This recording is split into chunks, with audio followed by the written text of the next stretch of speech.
Hello friends, कैसे हैं आप सब। मेरा नाम है धीरेन्द्र शुक्ला और स्वागत करता हूं आप सभी का हेलो धीरेन्द्र चैनल में।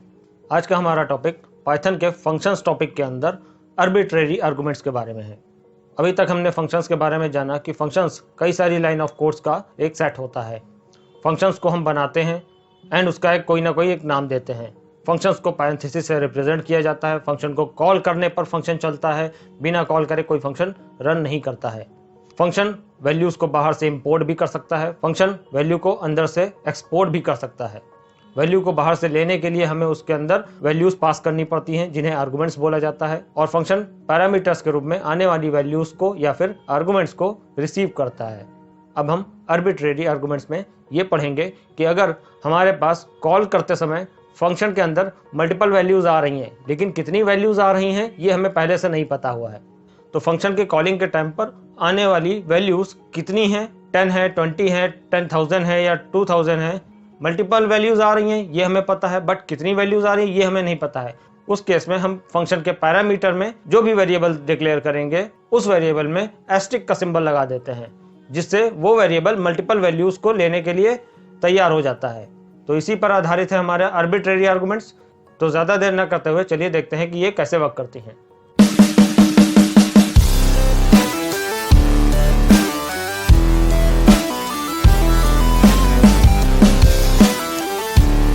चलिए अब हम आ गए हैं अपने कंप्यूटर की स्क्रीन पर। तो सबसे पहले ओपन कर लेते हैं सबलाइम टेक्स्ट एडिटर। यहाँ पर हम पढ़ने जा रहे हैं आर्बिट्रेरी आर्गुमेंट्स के बारे में। मैं यहाँ पर कमेंट के रूप में लिख देता हूँ।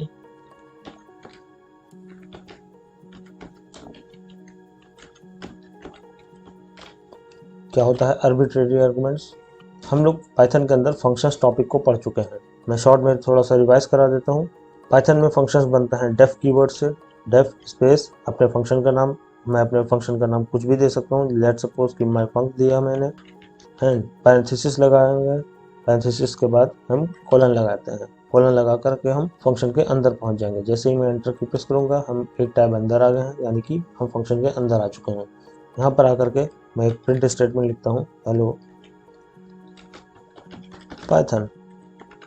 एंटर की प्रेस की मैंने, अगेन एंटर की प्रेस करी एंड मैं बैक स्पेस क्लिक करके डेफ कीवर्ड पे नीचे पहुंच जाता हूं, जिससे मैं फंक्शन के बाहर पहुंच गया।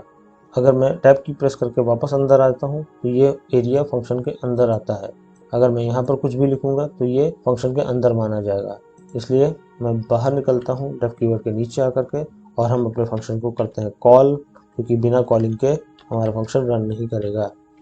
तो मैंने फंक्शन को कॉल कर दिया। मैं करता हूँ अपने कमांड प्रॉम्प्ट को ओपन। हमारी ये फाइल पहले से ही सेव है सी ड्राइव के अंदर पाइथन फोल्डर में arg.py। तो हमारा कमांड प्रॉम्प्ट भी सी ड्राइव के अंदर पाइथन फोल्डर के अंदर ही है, यानी हम उसी लोकेशन पे हैं जहां हमारी फाइल सेव है। यहाँ पर हम अपना कमांड लिखेंगे py स्पेस फाइल का नाम arg.py एंड एंटर की प्रेस करते ही ये देखिए हमारा फंक्शन चल चुका है और हेलो पाइथन एक मैसेज प्रिंट हो रहा है। इसी तरीके से हमने ये भी देखा था कि फंक्शन में अगर बाहर से कोई वैल्यू भेजनी है तो कैसे भेजी जाएगी। फंक्शन की कॉलिंग के टाइम पर पैरेंथेसिस के अंदर लेट्स सपोज मैं स्ट्रिंग वैल्यू भेजता हूँ, अपना नाम धीरेन्द्र। अब जो यहाँ से वैल्यू भेजी जा रही है इस वैल्यू को रिसीव करने के लिए हमारे पास ऊपर एक वेरिएबल होना चाहिए। लेट्स सपोज मैं नेम नाम का एक वेरिएबल ले लेता हूँ और फंक्शन के अंदर जाकर के इस नेम नाम के वेरिएबल की वैल्यू को एक्सेस करता हूँ। यहाँ से मैं पाइथन हटा देता हूँ। हेलो एक मैसेज है या फिर टेक्स्ट मैसेज है जिसे मैं प्रिंट करा रहा हूँ। इसके साथ साथ मैं कॉन्कैटिनेट करा देता हूँ नेम नाम के वेरिएबल की वैल्यू को भी। चलिए रन करके देखते हैं। ये देखिए हेलो धीरेन्द्र एक मैसेज आ रहा है, यानी कि भेजी गई जो वैल्यू है उसे हम नेम नाम के वेरिएबल के अंदर रिसीव कर रहे हैं और हमने उसको फंक्शन के अंदर एक्सेस कर लिया।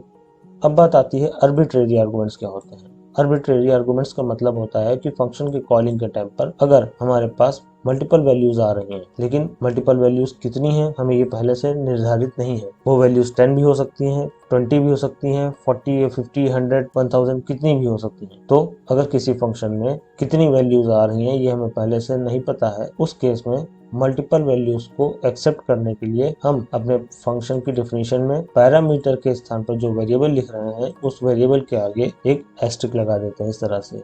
एस्ट्रिक लगाने से हमारा वेरिएबल एक एरे वेरिएबल बन जाता है और भेजी गई जितनी भी वैल्यूज होती हैं उन सभी को एक टपल के रूप में स्टोर कर लेता है। और फंक्शन के अंदर जा करके जैसे ही हम एक टपल के सभी वैल्यूज को या फिर टपल के सभी आइटम्स को एक्सेस करते हैं, उसी प्रकार से हम फंक्शन के अंदर उसके सभी आइटम्स को एक्सेस कर पाएंगे।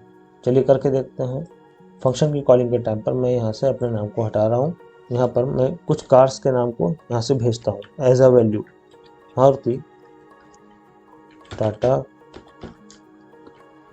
Toyota, MG, Honda, hyundai। अब यहाँ से मैंने मल्टीपल वैल्यूज को सेंड कर दिया है और फंक्शन की डेफिनेशन में पैरामीटर के स्थान पर जो नेम नाम का वेरिएबल है उसके आगे एस्ट्रिक लगा दिया है। तो अब नेम नाम का जो वेरिएबल है सभी वैल्यूज को एक्सेप्ट कर पाएगा और एक टपल के रूप में क्रिएट कर देता है। यानी कि ये नेम नाम का वेरिएबल भेजी गई जितनी भी वैल्यूज हैं इन सब को एक टपल के रूप में एक्सेप्ट कर लेगा और फंक्शन के अंदर जा करके हम टपल के आइटम्स को जैसे एक्सेस करते हैं वैसे एक्सेस कर सकते हैं। लेट्स सपोज मैं प्रिंट करके देखता हूँ पूरे के पूरे नेम नाम के वेरिएबल को। तो ये देखिए मैं रन करता हूँ, ये देखिए हमारे पास भेजी गई जितनी भी वैल्यूज हैं वो पैरेंथेसिस के अंदर यानी कि एक टपल के रूप में आ गई हैं। अब ये टपल है या नहीं इसके लिए मैं नेम नाम के वेरिएबल के आगे टाइप लगा देता हूँ, टाइप। तो ये नेम नाम के वेरिएबल के अंदर जो वैल्यूज आ रही है उनका टाइप बता देगा। अब नेम के अंदर टपल आ रही थी तो इसका टाइप टपल आएगा, ये देखिए। अब वैल्यूज को कैसे एक्सेस करेंगे, जैसे एक टपल के वैल्यूज को एक्सेस किया जाता है। लेट्स सपोज नेम नाम के वेरिएबल के अंदर इंडेक्स नंबर 0 पर वैल्यू जो आ रही है यानी कि सबसे फर्स्ट वैल्यू यानी मारुति जो है उसे प्रिंट करते हैं। तो ये देखिए मारुति प्रिंट हो गया। इसी प्रकार से हम बाकी वैल्यूज को भी एक्सेस कर पाएंगे। लेट्स सपोज कि यहाँ पर हम नेम इंडेक्स नंबर 1 पे भेजी गई वैल्यू क्या है, कॉमा नेम इंडेक्स नंबर 2 पे जो भेजी गई वैल्यू है वो क्या है, इसको प्रिंट कराते हैं।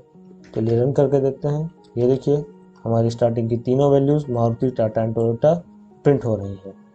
तो इस प्रकार से फंक्शन की कॉलिंग के टाइम पर अगर हम मल्टीपल वैल्यूज को सेंड कर रहे हैं और वो वैल्यूज कितनी है ये पहले से निर्धारित नहीं है या पहले से कोई फिक्स नहीं है कि कितनी वैल्यूज आने वाली हैं, उस केस में हम फंक्शन की डेफिनेशन में जो वेरिएबल रखेंगे यानी कि पैरामीटर रखेंगे, अपने पैरामीटर के आगे सिंगल एस्ट्रिक एक एस्ट्रिक लगा देंगे जिससे हमारा वो वेरिएबल एक टपल के रूप में जितनी भी भेजी गई वैल्यूज हैं उन सभी को स्टोर कर पाएगा और हम अपने फंक्शन के अंदर उन सभी वैल्यूज को इंडेक्स नंबर द्वारा एक्सेस कर पाएंगे। तो यही होता है हमारा आर्बिट्रेरी आर्गुमेंट्स यानी कि मल्टीपल आर्गुमेंट्स जिनकी संख्या फिक्स नहीं है। इनको किस प्रकार से हम फंक्शन के अंदर एक्सेस करेंगे, कैसे हम यूज करेंगे, यही हम आर्बिट्रेरी आर्गुमेंट्स के अंदर पढ़ते हैं। तो उम्मीद करता हूँ आप आज की क्लास बहुत अच्छे से समझ में आ गई होगी। अगर आप लोगों को अभी भी कुछ समझ में नहीं आया है या किसी भी प्रकार का कोई क्वेश्चन है तो आप कमेंट सेक्शन में कमेंट करके मुझे ज़रूर बताएं। मैं पूरी कोशिश करूंगा आप सभी के सवालों का जवाब देने की। वीडियो अगर पसंद आई हो तो लाइक एंड शेयर करना ना भूलें। चैनल पर नए हो तो चैनल को ज़रूर सब्सक्राइब करें।